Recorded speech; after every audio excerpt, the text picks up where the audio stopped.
every agent asks, how do you get agents or clients that buy these expensive homes? How do you treat them? What do you do different? And the reality is that you kind of have to run in that circle of that client base in order to get those clients. And you build a relationship with those people. This is Henry Washington, and you're listening to the Average Joe Finances Podcast.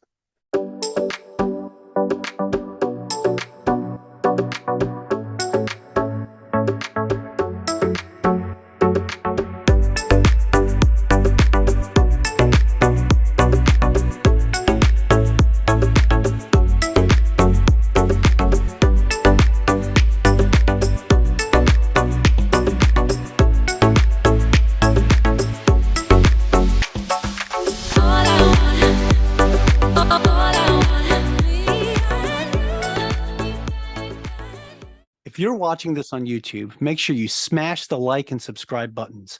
If you're listening to our podcast, go leave us a 5-star review. All of our links can be found in the video description or show notes below. Hello, and welcome back to the Average Joe Finances Podcast. I'm Tanya Schultz, your host today. Mike Cavagioni is out on vacation, and I'm welcoming Nicole Truszkowski. She's been in real estate for 30 years, you guys. She has a wealth of knowledge, and she's in the Carmel area, a very beautiful area. Super excited to talk to her today, and welcome Nicole to the podcast. Thank you, Tanya. It's nice to be here. Yeah, I just love bringing on women who have these amazing careers and are doing like a lot of really cool stuff in real estate. I think it's really empowering and exciting as a female to show what you've done and be able to inspire others. So tell us a little bit about like yourself and your background and how you got into real estate. Sure. Originally, my background is in sports medicine and business administration of sports. So I used to work training professional athletes and running an athletic facility in the city of Edmonton. It was called Center Club, and it was a very elite, private kind of athletics facility, but it had everything else. It was like a club with fine dining and the whole shebang. So I got really introduced into high-level luxury private club management. And with that, I got a really good, strong background in marketing and how to also service people that were at that level in terms of their professional careers, whether they were attorneys or doctors or professional athletes. And that was a really good foundation coming out of university. And from that company, which was an international company, it was based worldwide. I moved up really quickly into regional management, and then basically the highest level of management, overseeing athletic development for all the clubs across the world. And then I sat on a committee. So I just had really good exposure at a very young age. And then what happened is I broke out and went into club management, like where you would manage a golf and country club, and train basically oversee all the levels of the staff that were working there. And then eventually I decided to get my real estate license because we were doing golf and country club development and building golf courses, overtaking operations that had not only the private club, but they had the whole PUD, which is the planned unit development surrounding it. And I wanted to have a good knowledge so that I knew what I was doing when I was sitting at the table doing a lot of the negotiations. Okay, so you weren't really planning on it, but you just fell into, you're like, but this makes sense, or this is a good transition into. Yeah. It was like getting a better education to understand the real estate side. And we were starting to get a little bit more into development. So I just wanted to be more knowledgeable. Yeah. And then that was, I think you said you were in Sacramento at that time, or that. Yes, I was. You're right. I was in Sacramento at that time. I started originally in Canada. It's where I started. And then I got married and moved to the United States. And then when I came to the United States, that's where I got more involved on the private club level. And so Sacramento was at the private club level, and the more private golf and country club level. Yeah. Yeah. And so did you have success right away, or what did you love about real estate that you're like, I'm going to keep doing this and make this? When I was in the club industry, I was young, and it was really hard to be at an upper level management as a female in my early 30s, because a lot of the golf and country clubs were private clubs, men only clubs. And I would be coming in as a regional manager, firing golf pros, hiring staff. And it was hard. Like, you had to be like, any little mistake you made, they were critical. So Really? then I decided, maybe I should just dabble and see how I would do if I tried to work in the real estate industry on a part-time basis.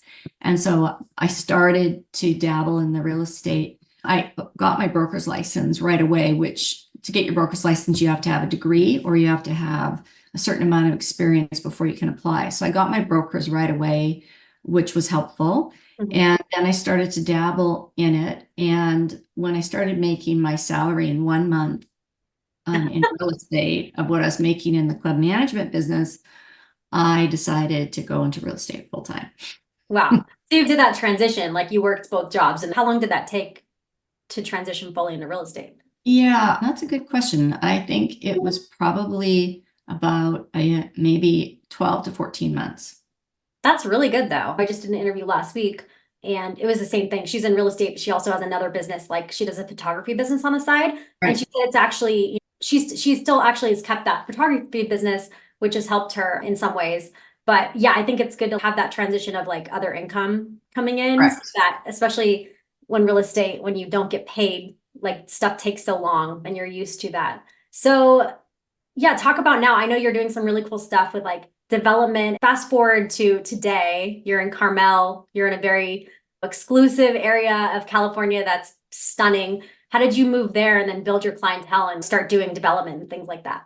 Yeah, I started out in the Central Valley, in the Sacramento, Lodi, Stockton, Modesto corridor is where I started with real estate because I was living in Sacramento at the time.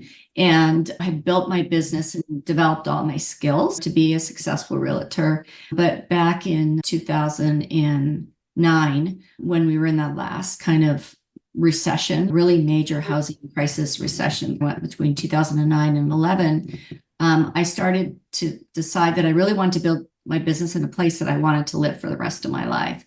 And I had fallen in love with the Monterey Peninsula and Pebble Beach and Carmel. And so I decided to rent a place down there and to start to explore. And what I did is I studied all the top realtors several years, probably like 3 to 5 years, and I would watch them, see what they were doing, how they were marketing themselves, what's parameters of the business that they were covering. And I started to put a business plan in place that I wanted to relocate there. So I got a rental. I was still running my business in the Sacramento, Stockton area. Yeah. And I got a place there. And then I kind of looked at all the different brokerages. Originally, I was thinking, because I always had my own brokerage that I owned, which was called Professional Realty. So I was the broker and I trained myself and I had a few people that worked with me in my company. But when I went to the peninsula, I realized during that recession that I needed to join a brokerage versus try to hang my shingle up in a town. If nobody really knew you, it would be a very low percentage of being successful. Okay. I aligned myself with the company Sotheby's because I felt that they matched what my goals were in terms of real estate. Okay. Yeah. So that made the most sense to you. But that's really smart. It sounds like pretty calculated to watch people, not just like jump into something. And that sounds like you had that set plan. Yeah, a strategy for sure. And then the thing about, and so I call it transitioning as a real estate broker. It's very challenging if you're established in one area, say in the Sacramento Central Valley area, and then you want to transition yourself demographically into another area. It's not something for the faint of heart because it's like if you all of a sudden move to Canada as a financial expert that you do, you have to rebuild your business down that, even though I'm sure a lot of your clients would follow you. But in real estate, it's a little different because if you work in a demographic region, you move to another, your clients that might want to re-up into a home in Sacramento would not necessarily call you again if you're living somewhere else. So it's like starting all over again.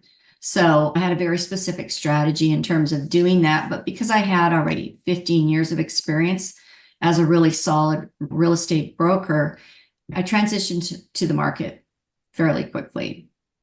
Yeah, and you weren't going super far away. I think that's an interesting part about real estate too, is if you're building your career in an area, I've noticed that too. Some people get like stuck in that area, right? Because it's hard to leave if you've got clientele. And just the education, especially in certain markets, is so different depending on where you live. What are some of the differences in where you live? The average home price, for example, because you live in a very Right. So I'll give you a perfect example. When I left the Central Valley, I had what every realtor would consider all the dream listings. I had probably 10 of the most expensive listings, but the highest price sale on average back then when I was selling was probably like 1.5, maybe 2 million. Only 2 homes, maybe 2 to 3 in a year would sell in that area, in that price range. Wow.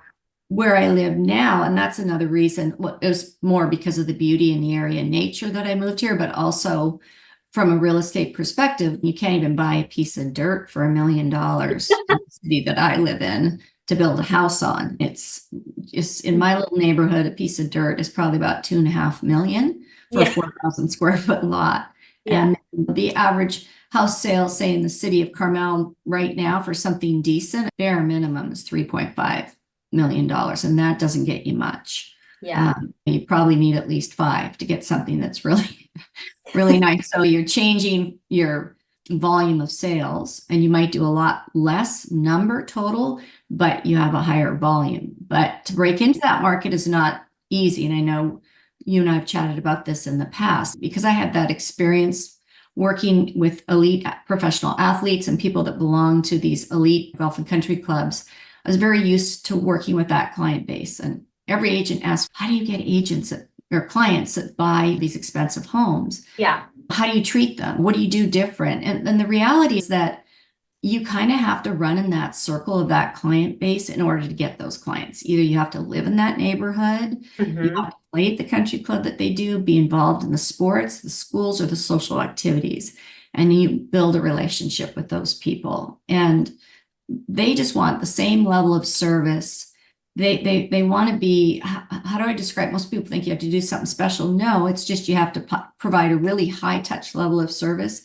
And when they call in, you have to be that person and you have to have, of course, the knowledge behind you to provide that level of service. So you have to have a very well-rounded background. You have to be a financial guru.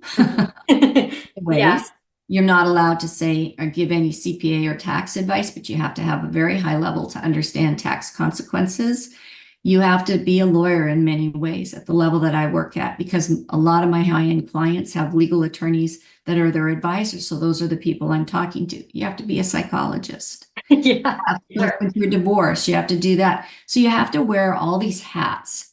And you actually have to be pretty competent at all that to work at that level. And then besides that, you have to have in-depth knowledge of your market, inside and out. You have to understand just the nuances. And every single community that you work in has special nuances. So once you establish that, which takes a long time, then you naturally can pick up the more, what I'd call the higher end client base that everybody dreams about working with, right? But not always like easy. Like you said, there comes with different challenges, but she's told me I could say this. So she has helped Brad Pitt buy and sell several houses. Was that because you were connected, had those relationships, or how do you get clients that are right? So basically, as you progress as a realtor, I always tell agents that you have to perform, you have to have production, you have to prove to people that you're qualified to represent them on a sale of a 10 or 20 or a $40 million property. And the thing about expanding your business in real estate is through connections. It's connections through your sphere of influence. And there's different types of spheres. Your existing client base who trust and respect you and are your big cheerleaders. Just like you in financial, you get people that you help achieve financial success. They talk to 2 of their friends and then their friends come and talk to you. It's the same in real estate. The other really huge component, and that's what I really focused on when I moved to Carmel, was my sphere of influence of agents that focused in the same areas, luxury real estate, like David Jim in Tahoe, sells lakefront properties. He's a very close friend of mine. We have a tight relationship, but he's not going to come down to Carmel and sell a home. He's going to send his client to me as a referral, right? So I also looked at analyzing what I called my feeder markets. Where are the buyers coming from that want to buy in Carmel? And so I analyzed that in depth. So the buyers typically are coming from the Silicon Valley. They're coming from the Central Valley. They're coming from the Tahoe region. And I understood that. And then I built really strong relationships with those agents. So that helps to bring in referrals. It helps me to grow my business. In terms of attracting clients like someone like Brad Pitt or Betty White, that came from my reputation. The listing that we had, which is Green and Greenhouse, was originally an off-market listing. and we signed NDAs. We are allowed now to speak about it because Brad released us from it. So Brad actually was not my client. He bought my listing that Zach Friedman, my business partner, and I had, but I knew who his agent was because I had mentored her at one point in her career, and I knew she was helping him. And I also knew that Brad and Jennifer at the time had spent time in that home. They had spent time in the home that we had listed. I knew he was passionate about the home. So I reached out to his realtor and we conducted that transaction 100% off market. We appealed to whether it's Brad or it's someone else famous. The big thing about that is they never want any pictures publicly put out about the house. They don't want anybody to even know that the house is in the market. So we offered him basically a window of time to come down and see the home. We gave him the opportunity to stay in it for a weekend. And said to him, if you are interested, you have until this date.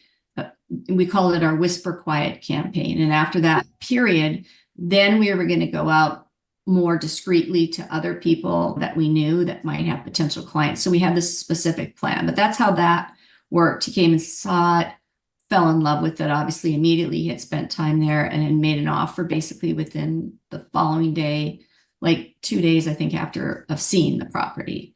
But that's 30 years of experience getting your career to that level and being able to handle taking a listing on of that nature. It takes time. You just don't wake up and what's that show on TV? They always show the $1 million agent. The $1 million listing. I mean, I laugh. I mean, I literally laugh. Oh my gosh. It's such a joke. But well, I mean, I think obviously like a lot of that's scripted and some of that too is over the top.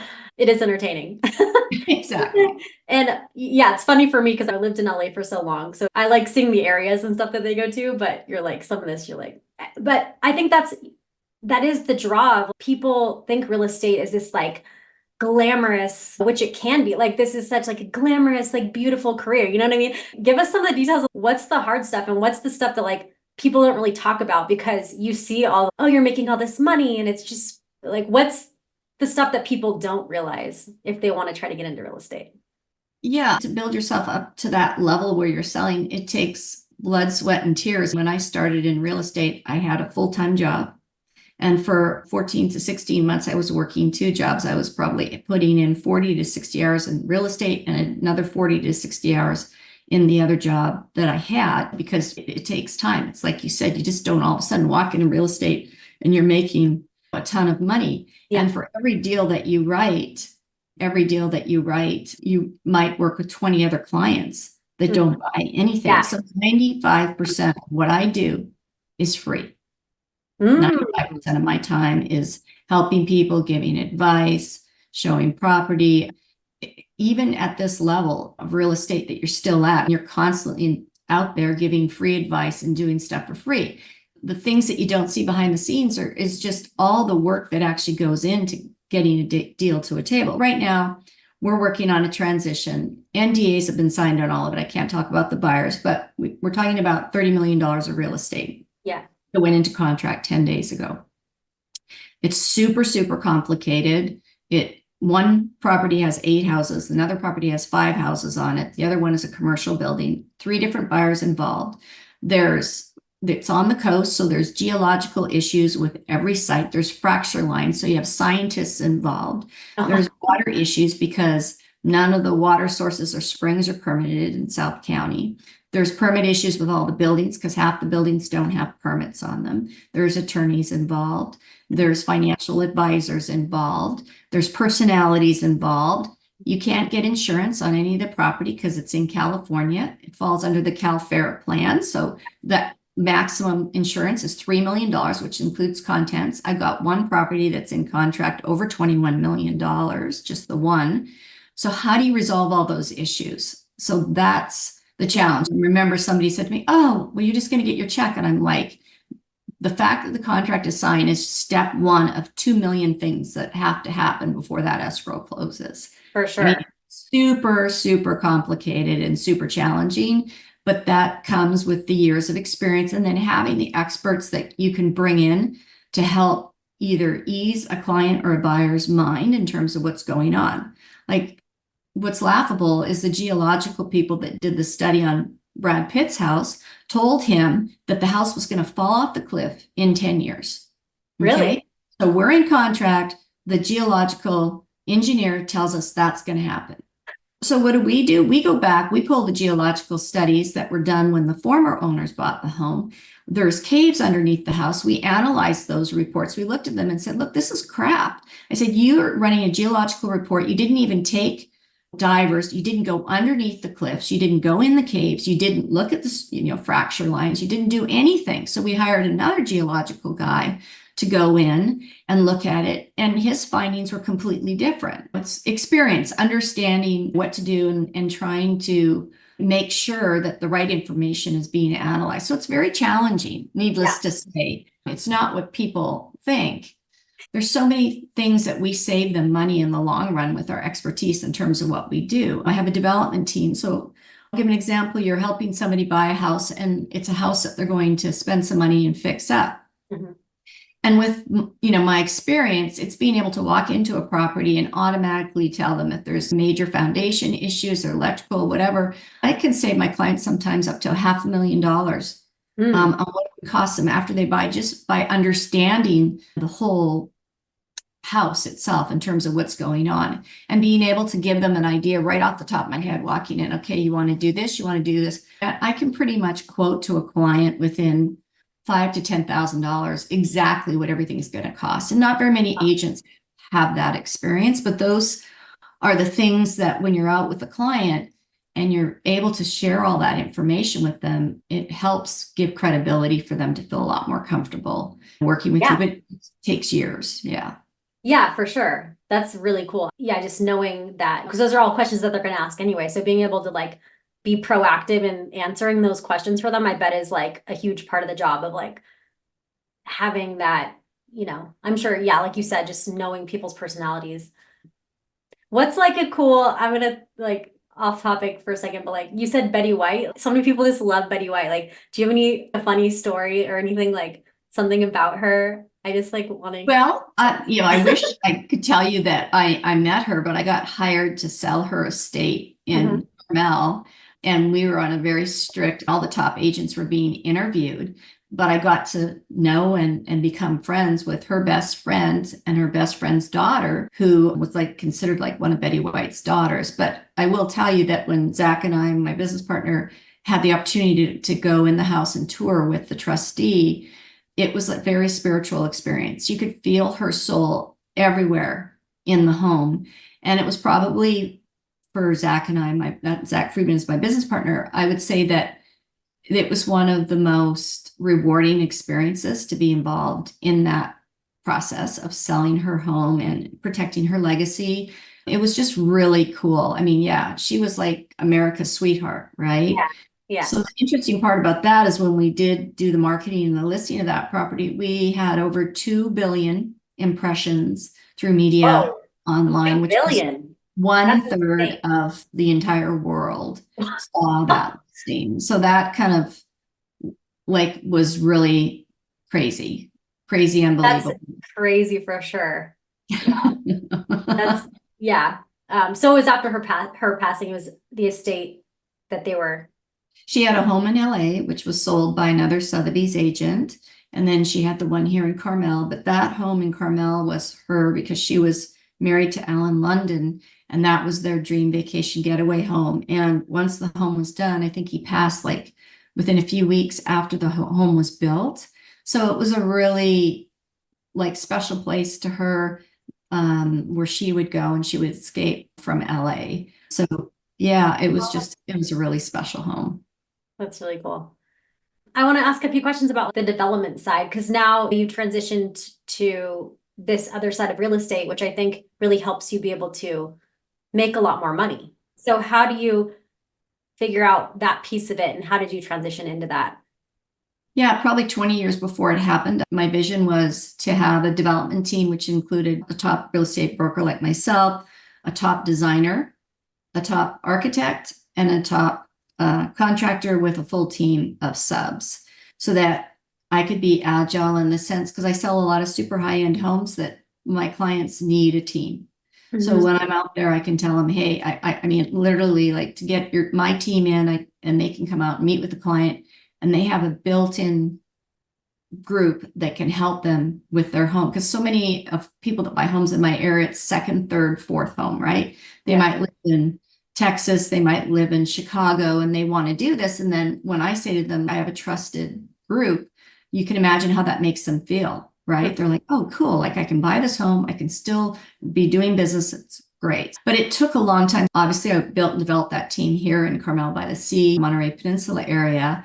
That took a long time because I've been living here 15 years. I've been doing the development side now, probably with our team. I would say we're going on our 4th year that we've been in place. Okay. And then the other side is that all in my career, I've always been able to walk into a property and go, ooh, I wish I had the money to buy this because I could develop it. And every time I've seen that, some other developers come in over my career, and it made me feel really good knowing like, wow, like I really do know what I'm talking about. Yeah. So the biggest component of that was getting the financial backing, because it's expensive in our area typically to do the kind of projects that we do. The minimum is a $4 million cost on average. We're lucky if we can get a project done for 4, and was getting a couple of investors. So it's basically myself, another woman, and her, that it's our team. And we brought on the architect, we brought on the contractor, but it's her and I's business. And then we have 2 billionaire backers that are financial guys, and they have seen us be successful as in our careers, as myself as a real estate broker, her as a top designer. Mm-hmm. And so they trust us and they give us the money and we develop the project. So we've got 2 that are in construction development phases right now. 1 that is going to be done hopefully by the end of January, going to market. We have another one that's in the development phases in Pebble Beach right now. Mm-hmm. And we've obviously already done others that we've sold. So that just comes from the experience, but nobody would give us the money if they didn't know that we were super successful already in our field. And it's become really challenging right now because interest rates now are hovering 6.5 to 7%. Yeah. So when you have to borrow money because you're paying your investor on their money, right? Yeah. And then you have to base it on time through development. It's really hard to make the numbers work right now. Super hard. I actually have the 2 investors that are willing to invest money, but I can't find projects that cash flow. It's really difficult where interest rates are. Yeah. Yeah. The value and time cost of money. Yeah. Yeah, that makes a lot of sense. That's cool, because I was like another transition from your career. Okay, what else can I do? Was that a piece of it? Just like what are other ways I can make more income streams? 100%. Or like, yeah, it's diversification. It's like Yeah. when you tell your client to have diversification in real estate, stocks, bonds, whatever you advise your clients to do, it's the same thing. It's nice to have something that I'm doing on the development side, because how we get paid is how we structure it with our team is it's a 1/3 split on the profits, right? okay. But any project that we do, we won't do anything unless there's at least a minimum of $1 million being made profit Okay. on a minimum, Yeah. and that's because you have to base it on time. It can take up to the quickest turnaround is probably maybe 15 months, but the average turnaround is 2.5 years that you're doing that. Sorry, my Yeah. dog. No, it's okay. I can My little dog's barking here. pay attention. Bring him on. Bring him on. Oh, there she is. She says, There "There's she is. Hi, the honey. spoiled little dog." But yeah, so to know, like this year, for example, I have the income in this particular project that we're going to do is probably going to be at $1.5 million profit margin. But Oh, it that's took good. us 3.5 years on that project. It was a Yep. 3.5 year project. But to have that income besides the income of real estate, and this year, obviously, with all the legal changes in the real estate laws, the real estate industry is really changing. It's not for the faint of heart, but it's nice to have another stream besides just your real estate sales. Would you get into real estate today if you weren't already in it, would you?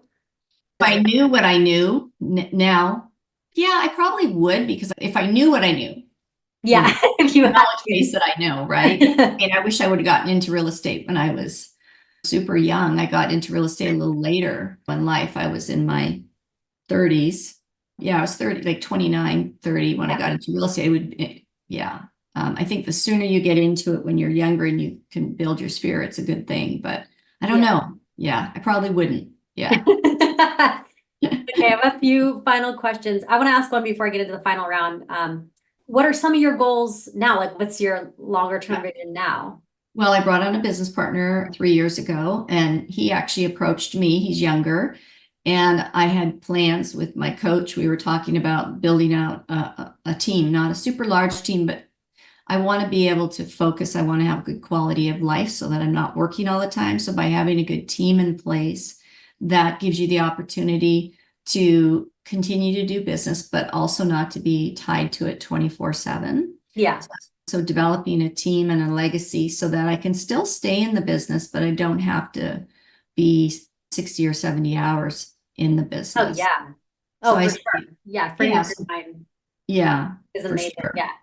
Yeah. That is hard to do for anybody, you know what I mean? No matter, especially Yeah. not attached to the business. But another really big part of I tell people in this business is that you have to be really smart with your money. When you make the money is when you've got to financially be astute in terms of what you're doing. And what happens in this industry is so many people will go through a spurt and they'll make really good money and they'll just blow it. Mhm. And how I've always treated my business is that I live within my means and I enjoy and I celebrate when I have good things happen. But I really do invest my money wisely. Day one is investing. And if I didn't do that, it would have never carried me through the really challenging times because there's been 9/11 hit. That was a crazy time. Yeah. I've gone through 2 recessions. When I started in real estate, it was a recession. I didn't know that it was a recession. I was just busting my butt running out there Yeah. and having success. But that's super important. And then what happens is you get later in your career and you start having really big opportunities of income that comes in is taking it to the next level. So I have a cash balance plan where I can put into, because a SEPA, you can only put in typically like 50,000 a year based on your income earnings. Percentage. Yeah. But a cash balance plan, which is managed by a group, I can put away up to 300,000 tax free. But the problem with those plans is that you have to create a minimum of 3 years of your putting your, like, so I have, once I contribute an amount, I say how much it's going to be. I have to do that 3 years in a row. So that's a little scary for a lot of people. Yeah. Okay. But you have to be smart. And then I do a lot of investments in a diversified portfolios of real estate, which are spread across the country, multifamily. So you got to be smart with your money. So I have a good financial team behind me that I have a whole team of experts that work for me financially. Yeah, no, that's a really good point because I've seen a lot of people just in life, you make more money and you spend more money, like it naturally happens. So it's like having that plan is crucial. And okay, let's get into the final round because I know we're wrapping up a little bit. What's one of the biggest mistakes you've made when it's come to your finances? It says finances or business life. So what's a mistake? Oh, I mean, having some girlfriends and investing in a stupid pyramid scheme, putting like 10 grand or something into some stupid get rich quick, which the girlfriends that told you to go into it got rich, but you got in too late. Oh, okay. Probably one of the stupidest throwaway 10 grand of money, I would say, situation. Yeah. I've been pretty conservative. Sometimes you lose. I had a home and I completely remodeled and the recession hit and took a loss on that investment. So but you can't predict You didn't know. Yeah. There's so much, it's like mistakes, like everything's in hindsight, right? It's like, if you would have known certain things in hindsight, then we would have bought 10 houses in 2020 had we known. Yeah, exactly. Right when COVID was going on and then it doubled in price. Exactly. That's my biggest mistake. What is something you've learned that you wish you would have known first when you started out? When I started out, I think I wish I would have followed my gut a little bit more about doing what I really love versus doing what I thought was the right thing to do. Does that make sense? Like, I went to school and got my degree and studied and did all this, but not really understanding like what I'm really good at, and then just creating a career that matched that. So that took me a while to figure out. Do you understand what I'm trying to say by that? No, 100%. I think that's Yeah, I've met a lot of kids recently, like coming out of high school or going into college, and they think, oh, I'm going to do this because it's going to make me this amount. Or like, do you actually want to do that? Or who's telling you that? You know what I mean? It's like really think exactly. this through because, yeah, we get told things in society and people and influence of people around us. Yeah, I think that's a really good, like following your intuition more. Right. Yeah. And I think the biggest thing is that you don't listen when you're younger sometimes. You don't actually listen to your inner voice as much. You press it down. You're in a job and you're not happy, you're not really enjoying it, and you don't listen to that inner voice. And if you listen to your inner voice and be like, okay, just isn't right for me, I need to do something that feels more like me, I think that people would have success sooner if they really paid attention to their inner voice. Yeah.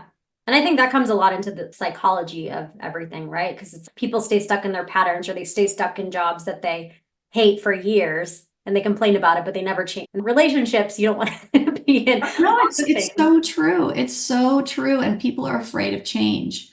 And I think that the biggest thing is don't be afraid of change. I mean, Yeah. just don't be afraid, embrace it. And if you're willing to just push outside your comfort zone, you'll really discover you can go to the next level. Yeah, I love that. Do you have any tips or tricks that you would recommend for someone just getting started in real estate? Number one thing I always tell people is answer your phone. Do not hire an assistant in the business until you've done it for 2 years and you can do every single part of a transaction Okay. before you bring an assistant. I see these agents that come, oh, my assistant or my transaction coordinator can do that. If you don't know how to do every single step, you'll never succeed to the level of what the top 20% of realtors are at. Ooh, that's a And really then good tip. Yeah. and the other one is you have to have a business plan and you have to have a strategy. Like what are you going after? Are you going to try to be the most well-known realtor in the community, neighborhood that you live in? Are you targeting to work with a certain style of a client? Do you like to specialize in contemporary homes? Well, do you want to become the contemporary home expert? If you want to become a luxury home expert, well, you better live in the neighborhood that has all the luxury homes because how do you get there? If you live in $200,000 home and you want to sell $10 million homes, you have to have a goal. No, I love that. That's making me think about my business right now too. But I think just with goal setting, what I help people do with their goals is like so many people don't like, oh, I just need to save money, or it's just a super general goal. So being super specific and having that plan, even if it changes along the way, I think is like Right. I agree. super important. Cool. So do you have any favorite business, investing, or real estate related books or podcasts? Never Split the Difference by Chris Voss is probably one of my favorite books from a negotiational standpoint. I would have to say is my favorite. And it really gets into, he was an FBI negotiator. And it's really interesting from the perspective of how an FBI negotiation goes on. It's very similar to what goes on in a very high stake real estate transaction because Ooh, you're dealing with a typically super wealthy, aggressive, hardcore people. And it's yeah. probably no different than dealing with somebody who's got a gun to 10 people's head. Yeah. Really the same thing. So that book is super great. I love that. Brandon Burchard is probably one of my biggest motivational. All of his books are exceptional. Growth Day is an app that he has that provides daily inspiration. It's Yeah. all about personal development. Any of his books I love, and I did coaching with his team for a long time, and it really helped take my business and my personal life to the next level. So those are some of my kind of favorite mentors in that. Yeah, I love his books and his content. My friend actually, she used to work for him. Oh, wow. She used to write a Okay. lot of the emails and the content. Oh, super cool. Yeah. Where can people find, where are you at? Instagram, social media, where can people find more information about you? Yeah. So truskowskifriedman.com is our website. My other website is in some development phases right now. It'll be going back live pretty soon, which is Estates of Carmel. You can find Truskowski Freeman on Instagram. It's just Nicole Truszkowski on Instagram. You can follow me there. And then on Twitter, I have an Estates of Carmel account. And I'm trying to think. Yeah. Yeah. And everyone, if you haven't been to Carmel, amazing, beautiful, magical place. Everyone should go visit for sure if you haven't. Yeah. Such a special place for sure. And you can tell why celebrities and people want to go get there too. relaxing Yeah. it because it's really special. Yeah, it's if you really love nature and you love the outdoors, it embodies it all. Yet it's a very understated community. I think that's why some of the people that the stars enjoy coming here because they can walk through town with a baseball cap and nobody's going to bother them. And it's not like that LA vibe. It's a very like the way I describe it. If you're in Carmel, you don't need to prove anything. You've already arrived. Yeah, I love that. That's really cool. Thank you so much for joining today. I loved having you and learning more about your background. And I think you gave some really good tips and advice for people, no matter where they're at in their career. And I appreciate you. And thank you to our guests for listening to the Average Joe Finances podcast today. And make sure you go leave us a 5-star review and let us know what you liked about this episode. And aloha from Hawaii. That's from Mike. And goodbye from Lake Tahoe. We'll see you soon and have a great day.